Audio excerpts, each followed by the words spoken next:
Di tengah persaingan global yang semakin ketat, Indonesia berjuang untuk mempertahankan posisinya di panggung dunia. Namun, di balik kemajuan ekonomi dan teknologi, terdapat tantangan di bidang kesehatan. Di balik keramaian penduduk di Indonesia, terdapat penyakit yang masih jarang diketahui oleh penduduk Indonesia. Salah satunya adalah penyakit yang memiliki dampak yang menghancurkan, yaitu amyotrophic lateral sclerosis atau yang sering disingkat dengan ALS. Amyotrophic lateral sclerosis atau ALS adalah penyakit neurodegeneratif yang mempengaruhi sistem saraf motorik yang mengontrol gerakan otot tubuh.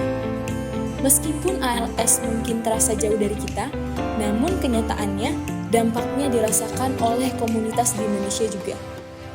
Di Indonesia, seperti di tempat lain di dunia, ALS adalah tantangan kesehatan yang sangat signifikan. Meskipun jumlah kasusnya relatif kecil dibandingkan dengan penyakit lain, dampaknya sangat berat bagi individu, keluarga, dan masyarakat secara keseluruhan. Amyotrophic lateral sclerosis adalah penyakit neurologis progresif yang ditandai dengan degenerasi neuron motorik atas dan bawah, atau upper motor neuron dan lower motor neuron. Penyakit ini mengganggu komunikasi antara otak dan otot-otot tubuh. Kurangnya instruksi dari otak menyebabkan kelemahan otot progresif dan atrofi. Penting untuk diketahui bahwa ada dua jenis ALS, yaitu ALS sporadik dan familial. 90 hingga 95% pasien didiagnosis dengan ALS sporadik dan 5 hingga 10% pasien didiagnosis dengan ALS familial. Penyebab ALS sporadik masih belum diketahui. Terdapat fakta yang belum diketahui tentang ALS familial yang membantu mengarahkan penelitian saat ini.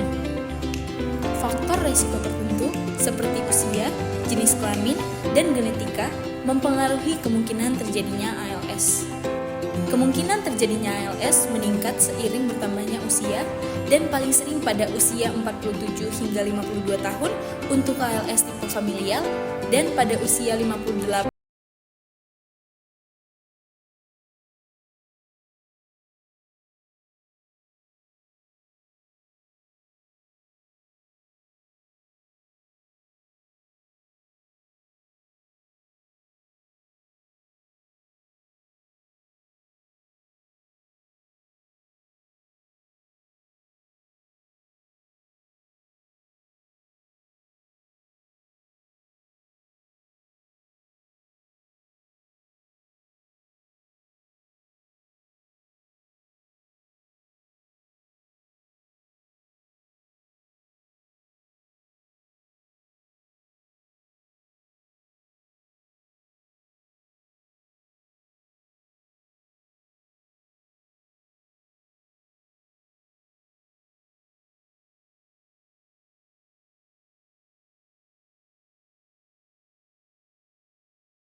ini adalah aspirasi global untuk menciptakan dunia di mana setiap individu memiliki akses terhadap pelayanan kesehatan yang berkualitas dan dapat hidup dengan sehat dan bahagia. Terdapat beberapa komponen yang digunakan dalam pembentukan barcode. Yang pertama adalah elektroensefalografi atau EEG.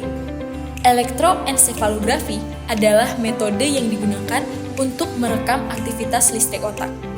Cara kerja elektroensefalografi melibatkan penempatan elektroda pada kulit kepala untuk mengukur fluktuasi tegangan listrik yang dihasilkan oleh neuron di otak.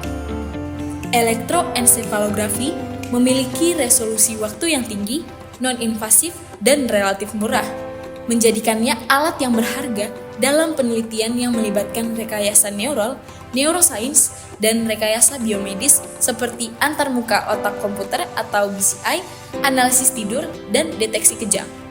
Elektroensefalografi memberikan wawasan yang berharga tentang fungsi otak dan telah menjadi alat penting dalam berbagai aplikasi penelitian dan klinis berkat kemampuannya untuk merekam aktivitas otak dengan detail waktu yang tinggi. Komponen yang selanjutnya adalah BCI. BCI atau Brain Computer Interface adalah suatu sistem komunikasi yang memungkinkan interaksi antara otak manusia dan komputer atau perangkat elektronik lainnya tanpa melalui jalur saraf atau otot biasa. BCI memungkinkan pengguna untuk mengirimkan sinyal langsung dari otak mereka ke komputer, yang kemudian dapat diterjemahkan menjadi perintah atau aksi yang dapat dieksekusi oleh perangkat.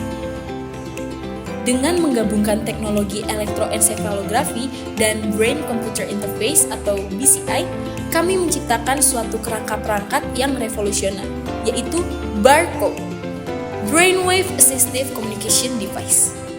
Elektroensefalografi sering digunakan sebagai metode untuk merekam aktivitas listrik yang dihasilkan oleh otak. Dengan merekam sinyal-sinyal ini, BCI dapat menerjemahkan pola-pola aktivitas otak menjadi perintah atau aksi yang spesifik. Dalam konteks ini, elektroensefalografi berfungsi sebagai antarmuka yang memungkinkan BCI untuk membaca pikiran pengguna.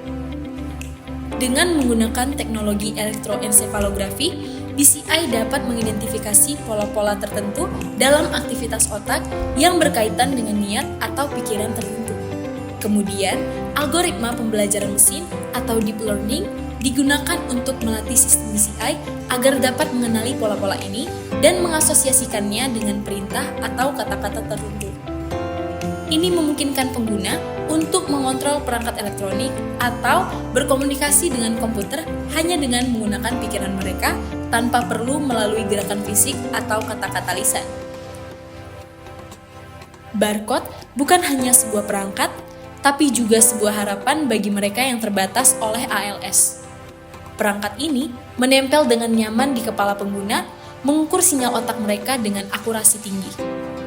Dengan menggunakan pemikiran mereka, para penderita ALS dapat mengendalikan berbagai aspek kehidupan mereka. Dengan barcode, penderita ALS dapat berkomunikasi dengan dunia luar, mengirim pesan, meminta bantuan, atau bahkan memesan makanan melalui aplikasi yang terhubung. Perangkat ini juga memungkinkan mereka untuk mengontrol perangkat elektronik di sekitar mereka, memberi mereka kemandirian yang luar biasa. Saat barcode diluncurkan ke pasar, tidak hanya membawa bantuan praktis bagi penderita ALS, tetapi juga memberikan mereka perasaan martabat dan otonomi yang mungkin telah mereka rindukan. Dengan tekad yang kuat dan semangat yang menginspirasi, barcode membawa sinar harapan bagi mereka yang hidup dengan ALS, membuktikan bahwa teknologi dapat menjadi kekuatan besar untuk kebaikan. Meskipun masih ada tantangan dalam proses penerjemahan aktivitas listrik otak menjadi kata-kata secara langsung, pengembangan aplikasi mobile yang menggunakan elektroensefalografi atau EEG telah menunjukkan kemajuan dalam pemantauan dan komunikasi pasien seperti dalam kasus epilepsi. Dengan demikian, penggunaan elektroensefalografi atau EEG sebagai alat pengobatan paliatif dalam meningkatkan komunikasi pasien ALS dapat menjadi solusi yang efektif dan berkelanjutan. Dengan semangat pemuda sebagai agen perubahan, Barcode membawa harapan bagi pencapaian SDGs 2030, terutama dalam mencapai tujuan nomor 3, yaitu Good Health and Well-being.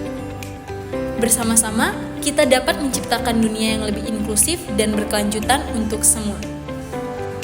Mari bersama-sama mendukung teknologi inovatif seperti Barcode untuk menciptakan dunia yang lebih inklusif bagi semua, termasuk bagi mereka yang berjuang melawan amyotropik lateral sklerosis. Dengan kolaborasi dan komitmen bersama, kita dapat mencapai tujuan pembangunan berkelanjutan 2030.